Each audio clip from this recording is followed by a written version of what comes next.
So India is a major consumer of gold, and as we see, gold is not just an asset class for an Indians, but we do have an emotional connect attached to it.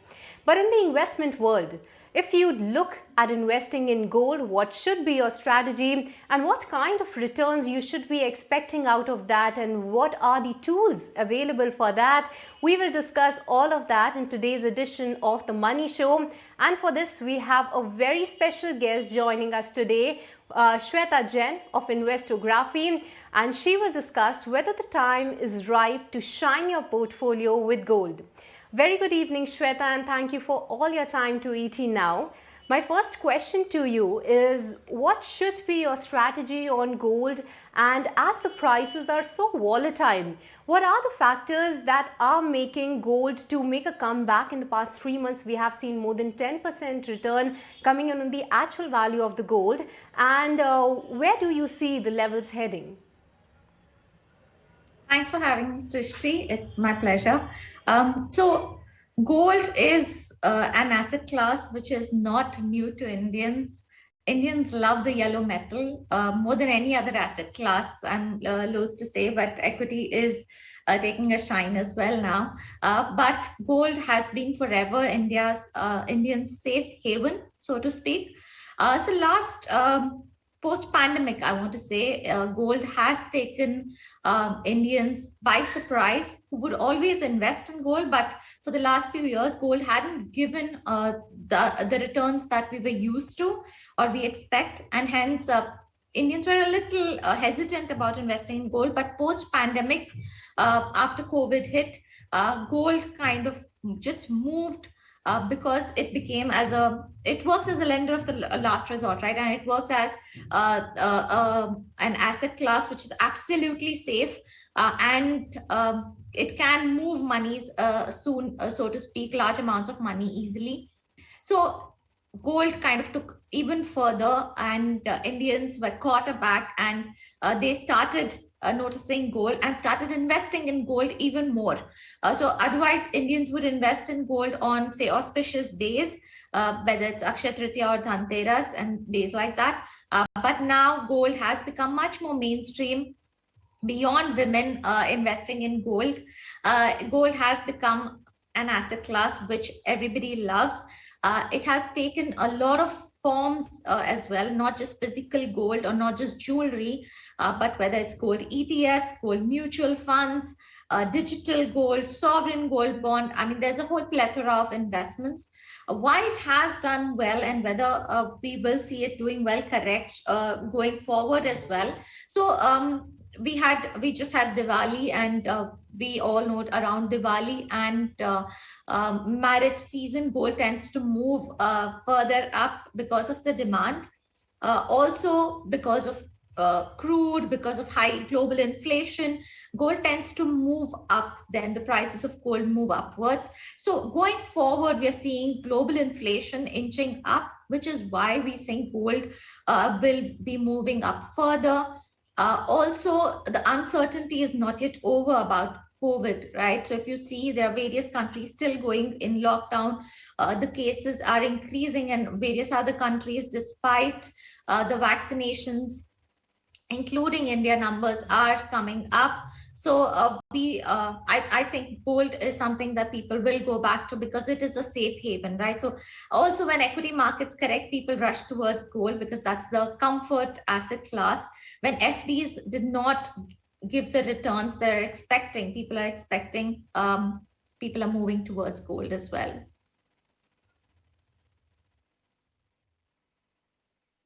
Shweta, so it has become a mainstream, and you touched upon a few instruments where people can actually look to park their money. But talking about the portfolio, how much of your investment should go into the gold, if you can just highlight this for our viewers, and also in what form you can actually hold these investments in golds. You highlighted and touched upon a few names over there, but specifically I would like to ask you upon how do you look at the SGBs and investing in the digital gold? Right. So for anybody's portfolio, I think about anywhere between 5 to 15% is what they should be looking at gold. And this hasn't changed at all. In fact, if your allocation to gold is higher than this, you should cut down at times.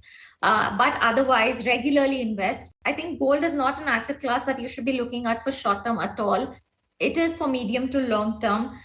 In fact, when we are looking at physical gold, you tend not to sell it at all, which is why I think digital gold and SGBs are the options for us to sort of invest. In fact, the next edition of SGB is open next week. And one of the features of SGB that I really like is that it gives you at a discount to the current gold rate. And also the second feature is that it gives you an interest rate which none of the other options are really giving you. So about 2.5% is what you would get other than your increment in the gold value that you will see. So that is something that SGB is quite attractive, that makes SGB very attractive. Also the fact that the minimum investment is not very high, it's 1 gram, and the maximum investment that one can do is about 4 kilos. So there is a huge sort of band that one can invest in. So irrespective of what one is looking for, I think SGB is a great option for the long-term investor, because in an SGB, a 5-year is sort of your minimum lock-in or time period to stay invested. 8 years is the maturity of the bond. However, if someone is investing in it, there is liquidity option available before 5 years as well. If you have these bonds in the demat form, so you can sell these on the exchange. But beyond 5 years, definitely you can redeem this with like a 1-day notice. You can redeem these quite easily, and the capital gains are also exempted if you're going to hold these till maturity. So which is why SGB is another great option, in fact, for retail investors. In fact, I hear many investors comparing FDs to gold SGBs for the simple reason that, even FDs, people tend to stick to them for 5 years. They're safer options. Also, there is a guarantee when it comes to like an FD or an SGB, right? So FDs, of course, today the limit is 5 lakhs, but earlier it was 1 lakh. With SGB, there is a guarantee because it is your government, your RBI that's issuing these on behalf of the government. So it is sovereign in nature. So it is absolutely safe. So that is something that is making SGB quite attractive. Yes, a lot of people are wary about the longish nature, but it is definitely something that they can live with, because you're not going to expose too much of your portfolio. Like I said, 5 to 15%. And these bonds, SGB opens these bonds monthly once, so a couple of days a month. And that is again making you, giving you the option of investing on a monthly basis if you're not comfortable investing a whole big chunk of money at one point of time. But that is something that makes it quite interesting as well. On the digital gold side, you can invest as low as 1 rupee. So that's another that's a positive for gold, digital gold, if one is looking at that. It's a sort of seamless digital ecosystem there that you can have. The downside being that there are no regulators, it's not under strict regulation. So this is something that we are looking forward to as regulation comes of age. Digital gold will be absolutely fine. It's much more convenient. It's of course authentic because it's 99.99% of 24 karat gold. It's very liquid. When you compare it to SGB, one place where SGB doesn't score is the liquidity. So here you can practically, sell 24/7. So that makes it quite liquid. It is safe. It's insured. You can also exchange your digital gold for physical gold at a later date. So that is something that is not available on SGB. So that is another difference when it comes to digital gold. So when it comes to digital gold, we are not used to people having investment in it, when it's paper certification, right? So that is something that we are, as customers, are getting used to. as a versus a physical gold. Digital gold takes away your worry of storing and safekeeping of gold. So that's again very convenient and extremely safe way of investing in gold. One place where I don't think digital sort of can is matching up is there are costs when it comes to say GST, which is not there on SGB, which is there in digital gold. Plus, when you see the interest rate that is offered on SGB, so 3% GST and 2.5% the interest that you get on SGB. So it makes a little bit of a difference when it comes to digital gold and SGB. I think a good combination. So for the short term, for anybody who's looking at say lesser than 5 years, digital gold can be a good option, and lower amount, because the most cases, if you see it, I think today it's the limit is 2 lakh for digital gold. So I think you can look at, say, if it's a lesser amount and lower time horizon for investment, you can opt for DigiGold. If it's longer term and more amount, you can look at an SGB. Okay, Shweta, thanks for highlighting the difference between the digital gold and the SGBs for our viewers. But like as millennials, they find there's a trend that there is a difference in their investing strategy. So recently, what are you spotting which is interesting to them more? Is it SGBs or is it the digital gold where they are looking to park their money? And also the 8th tranche of RBIs for the SGBs opening on 29th of November. So would you recommend subscribing to that and putting the investors' money in that? What's your quick take on that? So I think millennials like the option of online gold, so to speak. So digital gold and SGB both are good options. I see more and more people interested in SGB because of the fact that it's sovereign in nature and that it gives that additional 2.5%. There's no GST, and they're open to it being a long-term investment. So I see more interest in SGB versus DigiGold. I think that may change over time once regulation sort of comes into play. Definitely recommend the SGB bond, which is coming out on the 29th of November. So we recommend that people who have this time horizon of 5+ years should definitely look at this as a good option. I also see options where people invest in gold ETFs as well.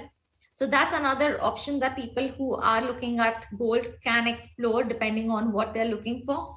But SGB is otherwise a great option. Minimum amount is 1 gram of gold, which is the unit is 4765 per unit.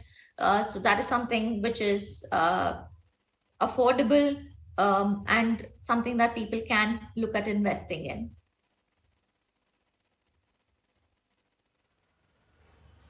Okay, so that was the discussion on golds, that it is the mainstream, it is getting into the mainstream asset class where you can expect good returns. There are various options available to make an investment, and SGBs and digital gold is some of the few investment ideas where you can look to park your money. And SGB's 8th tranche is opening on 29th of November, so you can definitely subscribe to that, and that's the recommendation coming in from Shweta Jain of Investography. With that, it's time for a short break, but on the other hand, we will take the investor's query. You stay tuned with us. And you're watching the Money Show on ET Now, and now it's time to take up your queries related to your portfolio investments. And to help us there, we have Shweta Jain of Investography. Shweta, taking up the first query, and that's coming in from S. Shankardev. He wants to know that how can we sell the sovereign bonds on exchanges before maturity in 5 years. Just before going into the break, we discussed about the sovereign bonds, and he also wants to know who will buy that. So there are options to sell SGB, especially if it's in the demat form. You're okay to sell it on the exchange, but you will need a demat and trading account for that, and your SGB in demat form. you can sell it, you can offer it there, and there will be other investors who would want to buy SGB at that point of time.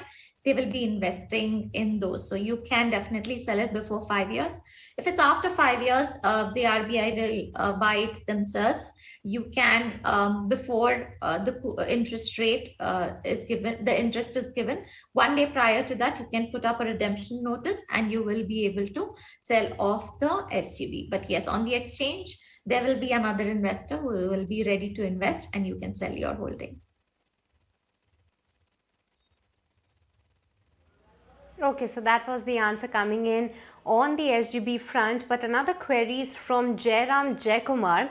He wants to know that he says that I want to invest in SGB for my daughter's marriage, who is currently of 8 years of age. Considering the fact that SGBs are maturable products, where should I invest the redeemable amount to have a continuity in my gold investments? What's your take on this, Shweta? So he is thinking very far ahead already. I'm glad we don't see many people like that. So for your daughter's wedding, you're thinking of investing in gold. Fantastic. SGB is a great option for that, but it has a maturity of 8 years. So once that matures, you can, depending on the products available, then either put in like an SGB type product again, depending on your tenure at that time, if there is another 8 years, or you can invest in something like a digi gold where it is more liquid. The features are slightly different, but it's in the same underlying asset. So it's still gold at the end of the day. So it depends on what you want to do at that time. And I'm sure there'll be much more options available then. I just want to highlight another fact here that if you are not diversifying into equity, I would recommend that because it's such a long-term goal, you add in equity as well.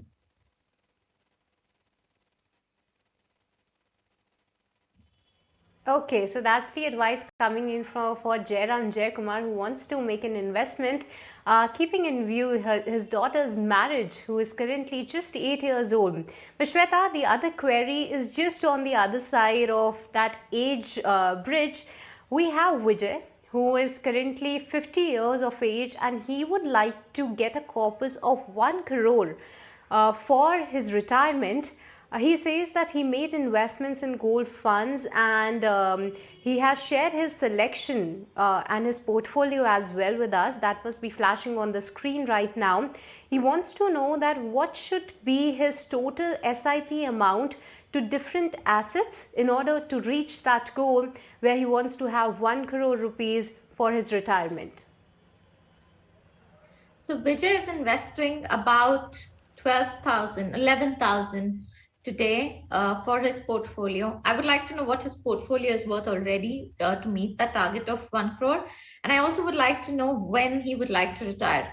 I would make certain assumptions because we are answering this question here. So if 1 crore from today is the goal, assuming he hasn't saved anything for this particular goal, and 10 years, so at the age of 60, he wants to retire, then from today, he has to save about 43,500 rupees, assuming a return of 12%, which means majority of it goes towards equity, maybe a little bit towards gold, maybe a 90-10 kind of a ratio between equity and gold. He is investing a little bit in gold fund. He's investing in tax saver. He's investing in NASDAQ 100. He's also investing in Axis mid cap and quant small cap. I would recommend that he increases small cap exposure if he is a seasoned investor. Otherwise, stick to large cap funds.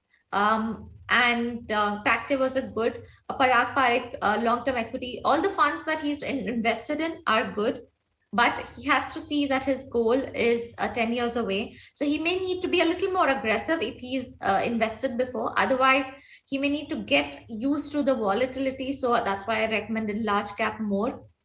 But gold will need to be, say, 10% of your portfolio and not more. And I would recommend that you do that via SGB and gold fund as a combination because the time horizon is there, and because SGB will give you that slightly higher return as well over just the gold prices. However, gold funds that you invest in also The returns vary depending on the gold mining company's valuation as well.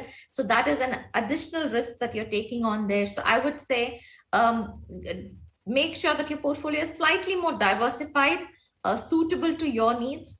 For a 1 crore portfolio, like I mentioned, about 43,500 is something that you would look at if it's 10 years away. If it's 15 years, so just by adding 5 more years, you have to save only 20,000 per month, right? So depending on what your time horizon is from today, you can choose the amount and you can choose the funds as well.